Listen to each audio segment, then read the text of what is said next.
Hi, my name's PriscillaBordeaux, and I'm an educational support teacher here at Heritage Hall. I've been here for 19 years. Um, why did I get into teaching?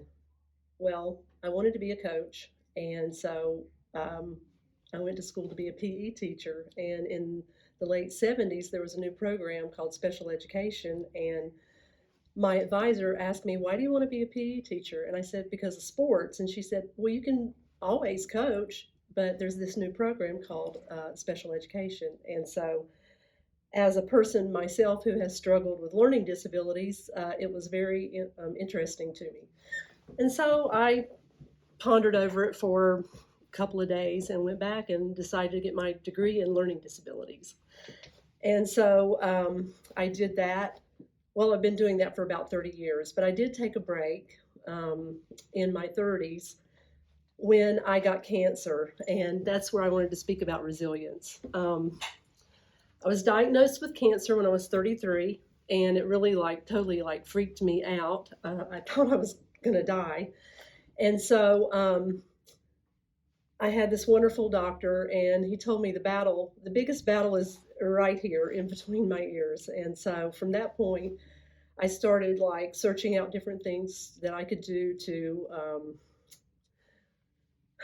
build me up on the inside so I could face this. And so being here in Oklahoma, I was introduced to some native treatments. And so for about a month, I went to Indian reservations and I did sweat lodges and different kinds of things. And that kind of changed my whole outlook on life. And so I survived cancer, and here I am today.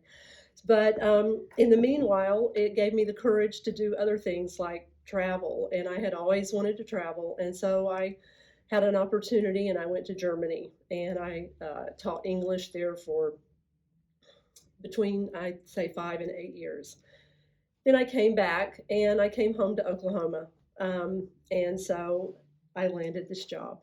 And it makes me reflect on another reason why I got into education is because I had this teacher at John Marshall High School. Her name was Clara Looper, and she called me North Carolina because that's where I'm from. And she really instilled in me a love for history that has never left me to this day. And so when I think back on a teacher that had the biggest impact on me, it was Miss Clara Looper. Going back to Germany, I love to travel. So I've had the opportunity to, as a result of going to Germany, I've had an opportunity to basically travel the world. I've been just about everywhere. And so anyway, while I was in Germany, I took a motorcycle trip to Greece, and it was on a scooter, of course, so that was pretty easy. And so it kind of got me to wanting to learn how to ride a motorcycle. And so when I came back to the United States a couple of years later, I bought my first motorcycle, and that has become my passion. And so this summer, I plan on riding to Montana to meet up with my sister, and we're going to ride all over Montana, Wyoming, and South Dakota. And I'll squeeze in my grandkids along the way.